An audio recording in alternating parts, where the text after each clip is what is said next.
ఈ తిరుపతి పట్టణానికి వకుటాయమానమైనటువంటిది 7-8 ఈటిలతో అద్భుతంగా భగవత ప్రియ గోవింద గోవింద శ్రీనివాస గోవింద గోవింద నారాయణటువంటి ఆ దేవదేవుడు మహారాజు అటువంటి ఆ గోవిందరాజస్వామి ముగ్ధ మనోహర కోమల శ్యామల స్వరూపంతో మనకు దర్శనమిస్తే సాయంకాలం వేళలో శంఖచక్రధారి అయి శేషుడు స్వామి కైంకర్య పరాయణ సేవకులు ఎలాతో ఈ భూమిని వహిస్తారట ఆదిశేష. ఇలాగా మనకు అద్భుతమైనటువంటి విశేషాలతో చెప్పారు. అట్లా ఆదిశేష ఆలయం ప్రసిద్ధమైనది, ప్రాచీనమైనది.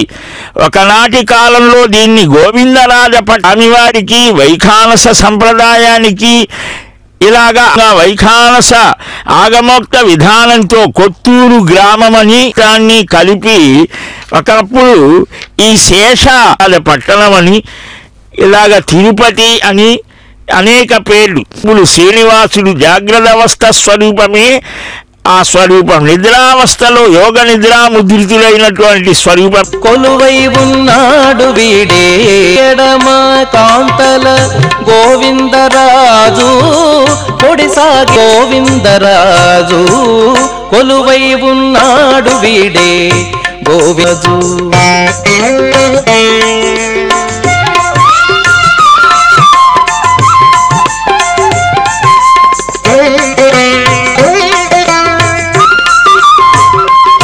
అని స్మరిస్తారు భక్తులు.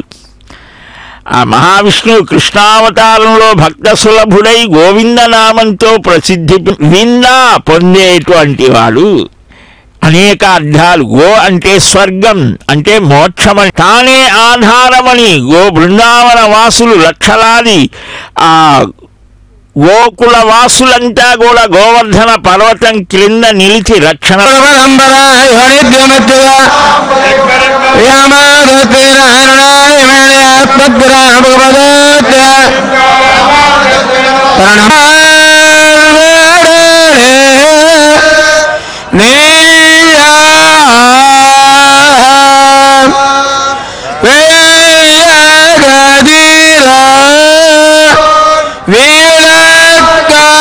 విశ్వతో వ్యాప్త తేజసే గోవిందరాజచంద్రాయ నిత్యపూర్ణాయ చూపిస్తారు.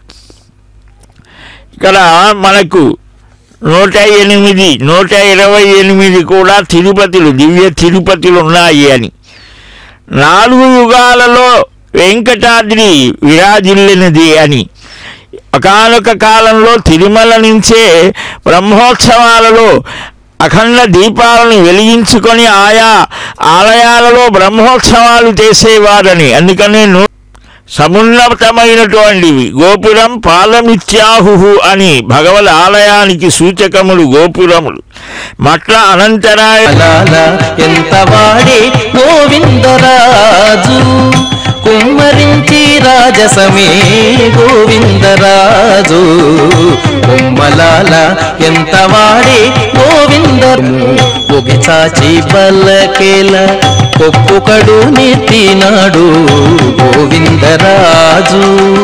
వాహనాన్ని అధిరోహించి వైకుంఠవాసుడుగా దర్శనమిస్తూ ఉన్నాడు. ఆద్యాయ వేద వేద్యాయ